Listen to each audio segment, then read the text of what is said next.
Greetings and salutations, listener. It is I, Eric J. Chucci, joined, as always, by The Boy. Hey.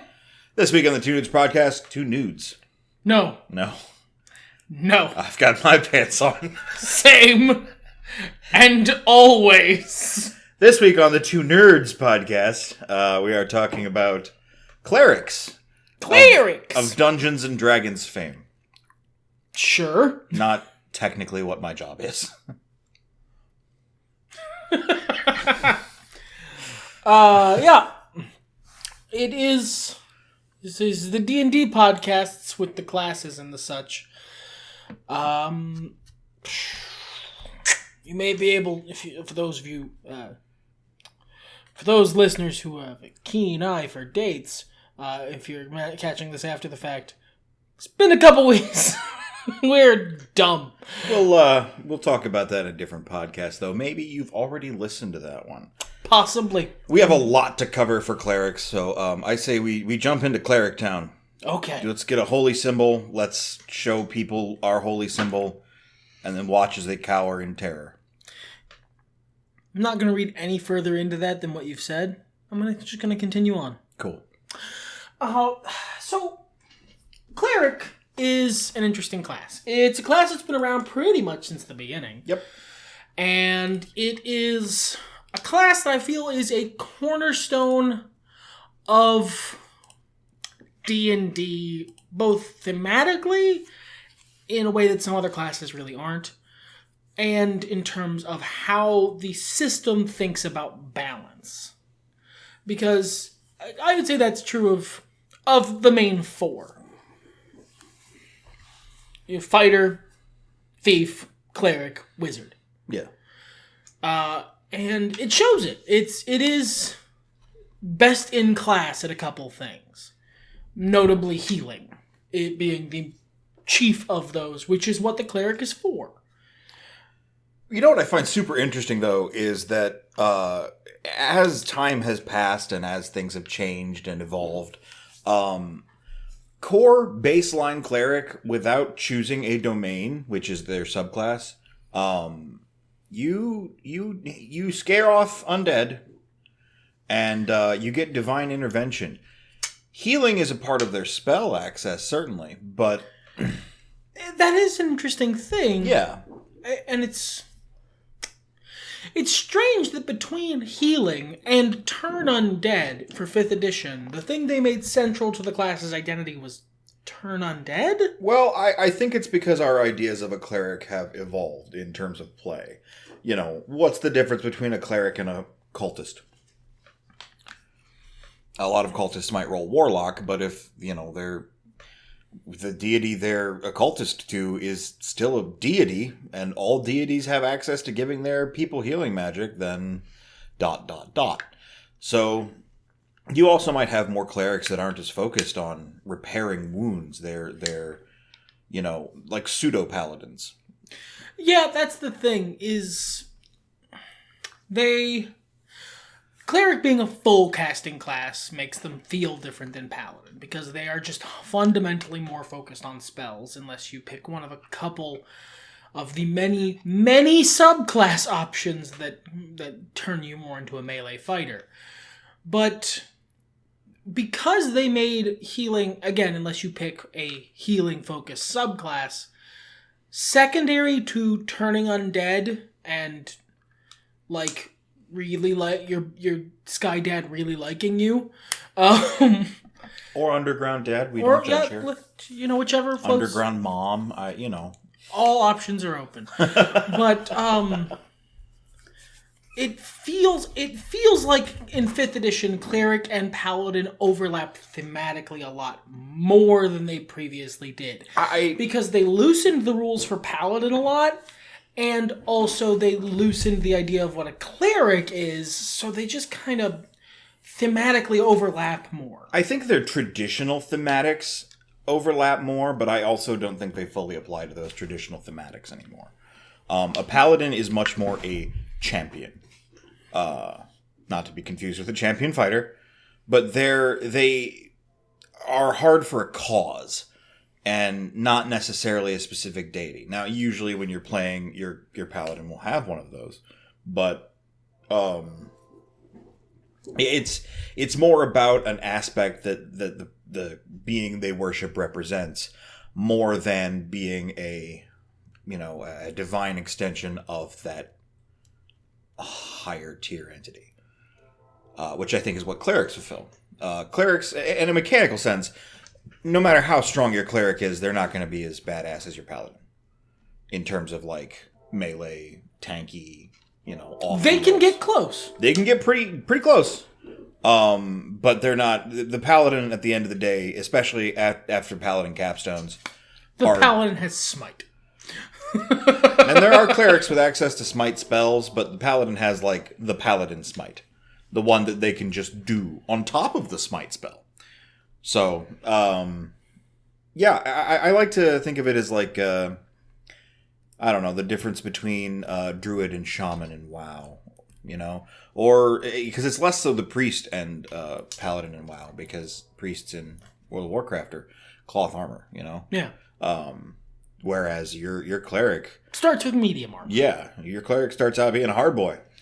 Where cleric really shines in terms of positive stuff in 5th edition for me is that it has just numerically more options than any other class in terms of their subclass, and the subclasses do a really good job of giving your cleric a focus. Some do an excellent job of really differentiating your cleric from the norm as well. Some don't, to be perfectly honest. Some are just complete rehashes of others, slightly moved around, chopped up 2 or 3 others and took bits and pieces of them and then just made a new one. But some of them they do an excellent fucking job of differentiating what your cleric is as composed to like the standard cleric, the default, which I think of as a life cleric. Sure. Ironically, if the internet is anything to be believed, you're seeing a lot more light clerics now. Which is interesting because they're not as like I get them, but like between those two, I would expect life a lot more. Yeah, just seems more useful. But I don't care much for fire in general. So, it's got traumatic history with this girl from Kansas. And I just don't. Fire casting spells don't really call to me like they do most people. Like, look at anything, any spell casting thing, any game with powers, someone's going to be doing crazy fire powers. Yeah, it's pretty standard. Yeah, people really like it. I don't know. Well, yeah, I mean, like, fundamentally, our monkey brains, the being who can call fire as if from nowhere, that's kind of the fundamental wizard. Yeah, and here I am yet going, I mean, it's cool. Like, but what if you could summon acid from nowhere? That's pretty tight. You know who does that good? Bugs. Yeah, I like bugs, so. But, I agree with you. I agree that your different veins of cleric are really flavorful. It lets you stand out. And because they give you alternate channel divinity features, you never have to be the cleric turning undead. You can, and it's handy, but you can be a more self-styled cleric. It's very easily. In sharp contrast to some poor, deeply underserved classes. Rogue. Cleric has a lot of options. The most. The most by 5. The next being Wizard. And do you want to go over them? Yeah, we're going to hit them pretty fast here because, I mean, this podcast is probably going to go over, but I'd like to try not to get too far. So, let me rapid fire these. Hit me back with any thoughts you have on them, and we'll just go right through. All right, you ready, kids? Strap in. There are clerics of ambition, which is based on the Amonkhet deity Bontu. They're the deceitful kind of ambition, the Slytherin ambition. I don't really have a least favorite cleric subclass, because none of them are bad, but if I had to pick, it'd probably be this one, just because it feels the most like a rehash to me. Yeah, I think it rehashes well. I don't hate it. I don't think it does a bad job, it's just, this didn't give me anything new. Yeah. Arcana Cleric is the wizard cleric. I have played an Arcana Cleric for a long time. You get it's the hybrid class of those two. Yep. Their Channel Divinity feature's a little underpowered. I ended up having to buff it as a DM to make it something that felt good compared to the other Channel Divinity features. But the idea is solid, and the extra spells you get are really good. There is now we are including the clerics domains provided by Mark Merles on Twitter. They're not balanced. These are said to be not balanced. I don't see too much wrong with them, but there's compared to some of those stuff in book, they're not that far off, but they are powerful. They're questionable. Yeah. That includes the beauty cleric, which is basically stop fighting things. I'm sexy. The cleric. Yeah, honestly, the highlight here for me is they have the Christmas truce as a fucking feature, and I love that. Yeah. They don't get a lot in terms of damage or even healing stuff, like a little bit, but they're mostly about, hey, don't. Look how great I am. Yeah. See the beauty in all things. The darkness cleric is your drow shadow assassin cleric. Yeah, this is a cleric of Lolth. Yeah. That's what that is. And it's pretty cool, I have to admit. I don't really mess with shadows too much when I play games. I don't know why. But if I did, wow, what a great cleric. We've got the Death Cleric, damage-focused True Necromancer, for those of you who remember the True Necromancer build from 3rd edition. That Necromancer, but not a dickhead. Well, and it used like cleric spells as well, because you are the master of all flesh. We have Destruction, which is what it says on the tin. You get Fireball, you get Lightning Bolt, you get Ice Storm, you get Smites, you get more attacks. And you get some seriously ridiculous class features to give you just the ability to wreck a motherfucker's day completely. We've got Forge Clerics, which let you make stuff better, and there's a general fire theme, like a forge. Yeah, they're Ornn from League of Legends. You pointed out, you're right. Highlight here is they can take a big stack of gold coins, hit it with a hammer, say some prayers for an hour, and then it fucking turns into a suit of armor like an MMO merchant, and I love it. Grave Clerics are less necromancy and more fate, but they're still very themed around death. I think they're very powerful. I think they're really cool. They have some of the most interestingly powerful stuff. Like, one of the features in 5e that becomes very useful is when someone's making death saves, being able to toss out a heal. And they can do that, and when they toss out heals on someone who's unconscious or at 0 hit points, they just roll max heals. That's really nice. Yeah. Let's see here. Knowledge is basically a telepath. You get mind reading, you get suggestion abilities, you get psychometry. You get access to a lot of information gathering ability that isn't really standard, which is nice. We have the Life Cleric, which if you want to heal something real fucking good, this is the flex tape of clerics. Yeah. Like, there are other ways to do really good healing in 5e. Thing I always end up... Divine Soul Sorcerer, I always end up misnaming it Favored Soul from 3rd edition. But the Divine Soul Sorcerer is a really good way to put out a lot of healing really well. In the right kind of campaign, Celestial Warlock does a great fucking job healing. Sure. But they are all kind of just tuned up mid-sized sedans compared to the fucking genuine supercar that is Life Clerics. Light Clerics, as we mentioned, use the Cleansing Fire. If your cleric is very righteous and wants to burn This is down, your 40k cleric. Yeah, this is your 40k style cleric. Be purged in holy flame for the Emperor! Nature Clerics is basically a combination between a WoW Shaman and Squirrel Girl. That's a good way of putting that. Especially once you hit their capstone, where I as a bonus action, you can command all of the animals you have charmed. I was going to call them... like Druid Light, but that's a much better way of putting it. I hear a lot of the time, why would anyone play a nature cleric when you could just play a druid? And I'll give you that answer. I don't want to turn into an animal. That's about it, yeah. The Cleric of Order is nasty. Judge fucking Dredd. You have it written here, Inquisitor Judge Dredd. This is the motherfucker what's in charge. This is Mifwick. I don't do a lot of mind messing abilities, but if you want to, Order Cleric's your guy. You're gonna do what I fucking said. Why? Because I'm in charge and I fucking said so. Protection Cleric gets some really cool... I mean, they have their spells that are regular shields and stuff, but then they have a lot of cool damage diversion and tankiness abilities that I think are pretty neat. They're the tank cleric, really. Solidarity is for the Amonkhet deity Oketra, but it fits the idea of solidarity really cleanly. You have helping, you have healing, and my favorite part is that if you use the help action, which gives a friend of yours advantage, you get to make an attack as a bonus action. Like, that's really cool. You still get to have that utility. I had a question as to why they would work it that way. Because why wouldn't you work it so that if you make an attack, you can use the help action as a bonus action? Diverting the attack action to help, then getting an attack action essentially free as a bonus, makes more sense that way than the other way. I feel like it's... Because you're still using both actions, and it's using the attack action to attack, as opposed to, well, you don't use your attack action to attack, you use that to help, but then you get an attack action. I feel like it's a stack order thing. It's gotta be, because that just didn't make any goddamn sense to me.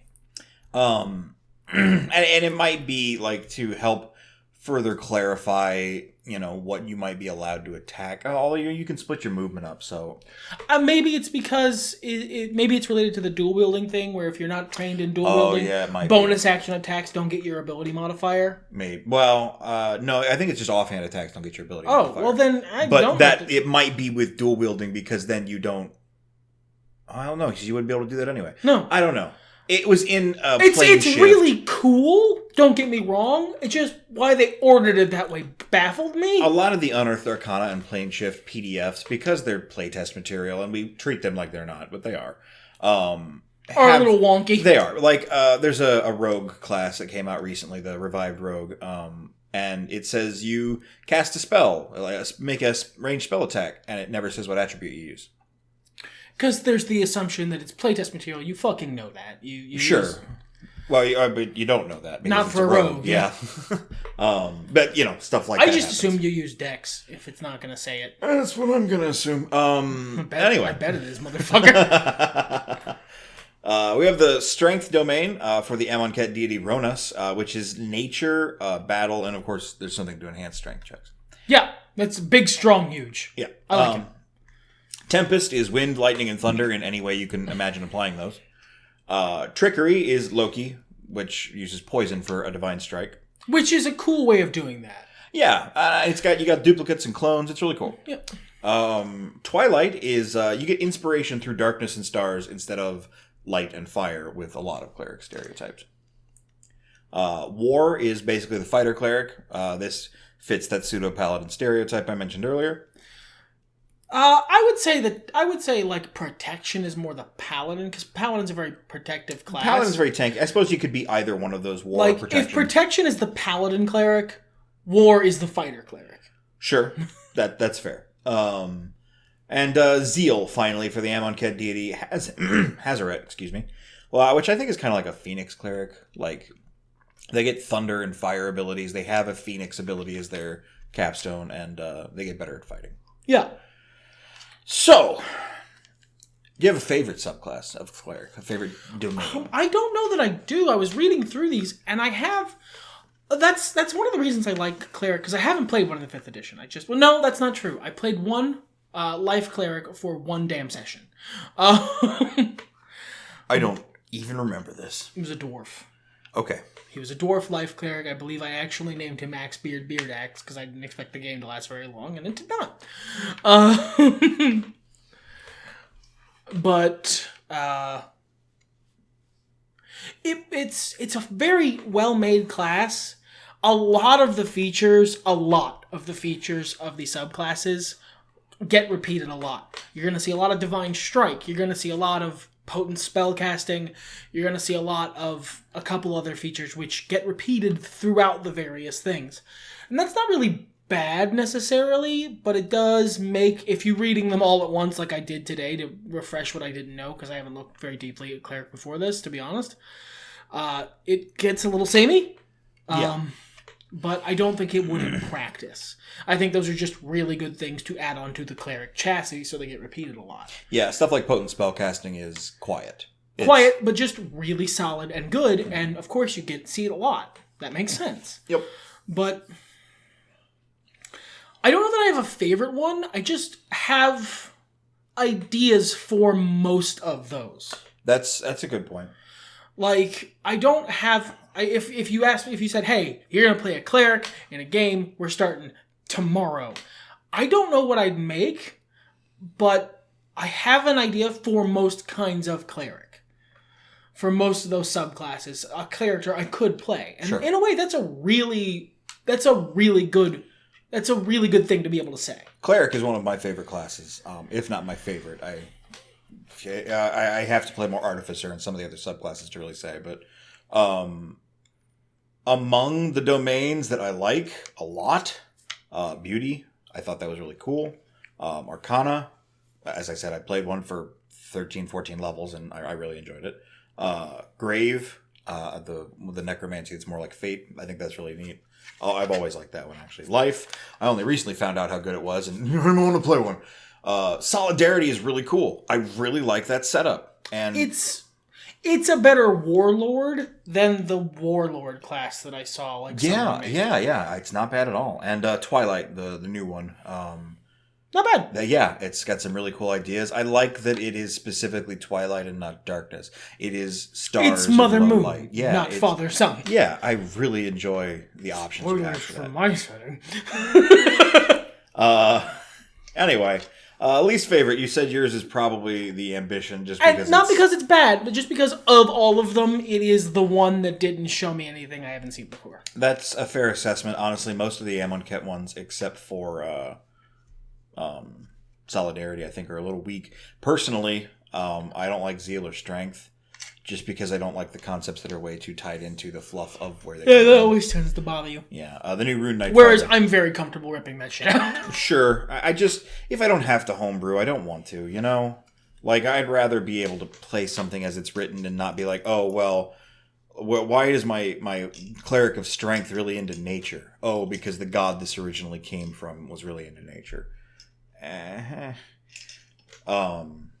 the same thing with Hazard. It's not bad, you know, especially if you do a Phoenix thing. The thunder might seem a little out of place, but it's not. A Phoenix cry, a loud noise. Sure, yeah, no, like I said, a little out of place, but it's not terrible. So how would you subvert a cleric in a way we haven't already? Buddy, it's hard. Yeah. Well, especially, it's hard to subvert a cleric because they have 22 fucking subclasses. So really, whatever idea you have, not only is that not a subversion, there's a subclass for it already. I can't think of a version of cleric that doesn't have a subclass that is literally a subclass designed for that thing. About the only thing I can think of is Priest. Yeah, the priests of no cleric. Or no deity, rather. They're a class in like 3rd edition, and I think Pathfinder. I don't know much about Pathfinder, but it's subverting a cleric by making it someone who has a beef with a specific god and is stealing power from him. Ah, okay.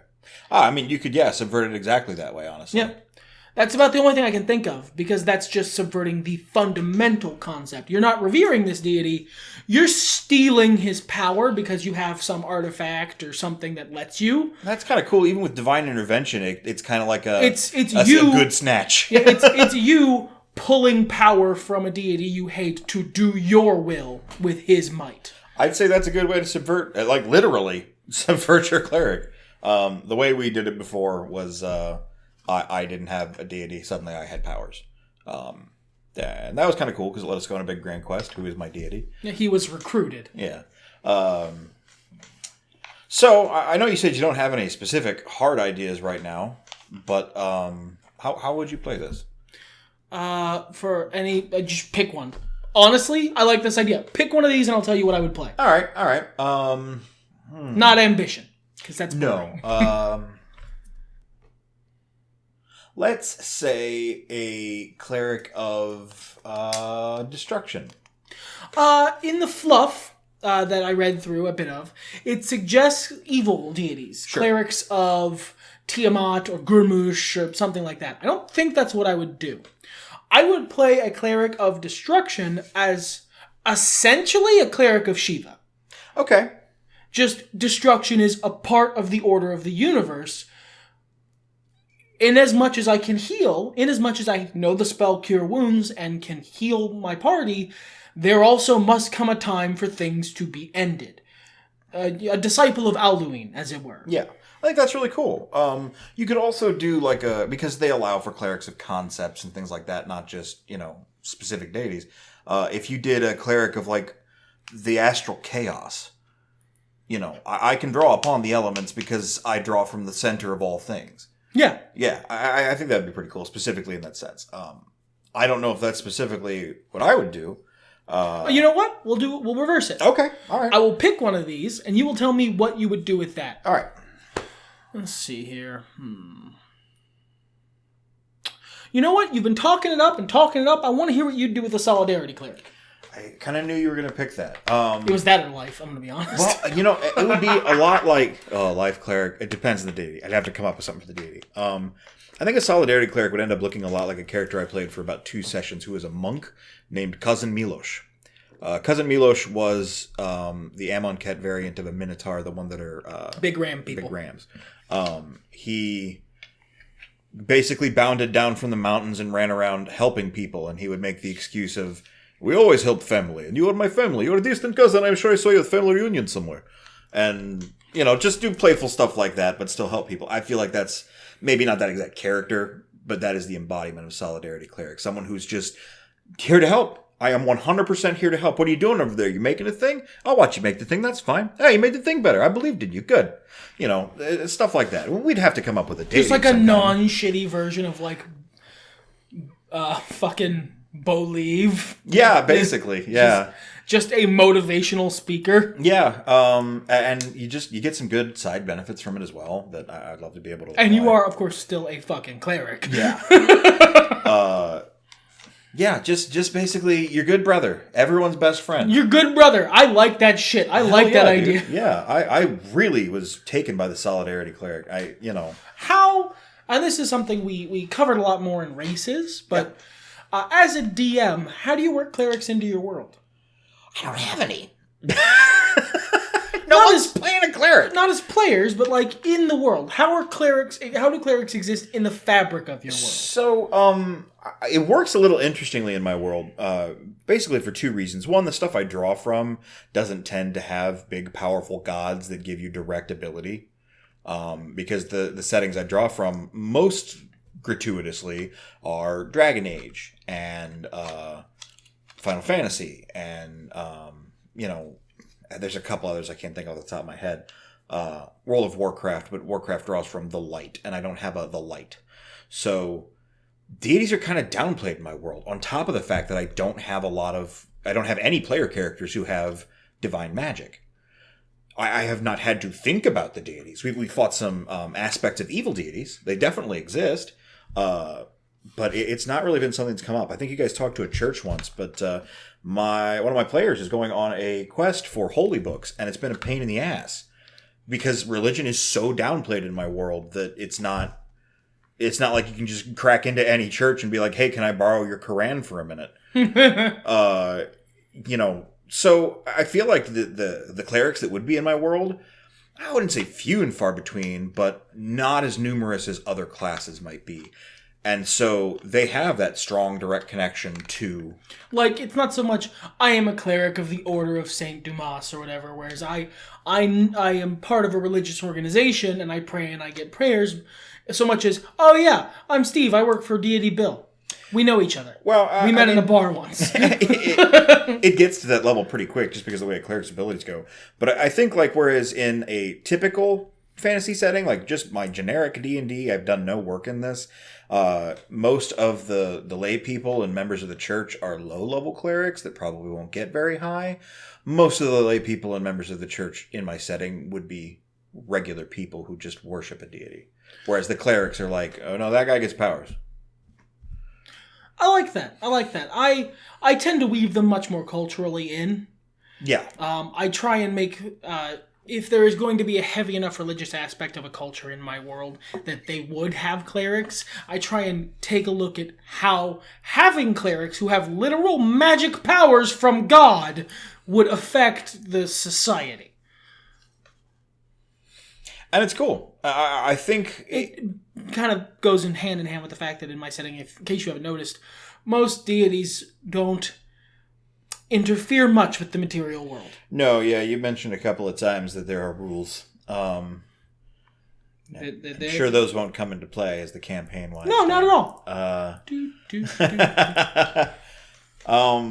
I think the discussion of gods and D&D is a really fun one. And when I was younger and I played D&D, I really had a good time looking at the different pantheons, especially the ones that were constructed. I still have a lot of fondness for the 3rd edition gods and the Faerun gods, and just, existing, just looking at them and going, oh, wow, neat, that's what you came up with? It's one of my favorite things for a long time to come up with before I set down a setting. So the fact that this one doesn't really have any yet, to speak of, is very different for me.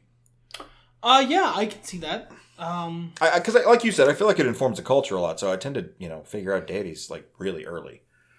But, no, it's interesting to go at it from the other end. Yeah. I think that's enough to say about clerics. I love this class. I love this class to death. They're dope. I want to play one, but I Once can only play one class at a time in the game that I'm playing. once I've gone through a trip of playing most of the classes at least once, you're going to see a lot of clerics in my future. I don't know about myself, but I do want to try and play at least one soon, because I like healing in pretty much any game. It just feels really good to me psychologically. It makes me feel really like I'm contributing really well. And between Cleric and Druid has cool animal powers, and I like those, but Cleric has a lot of really good subclasses. Oh, yeah. Yeah, Druid hurts for subclasses a little bit, which you'll find out more of the next time we get together and have one of these chats. Everything's better when nerds talk about it. Fuck it!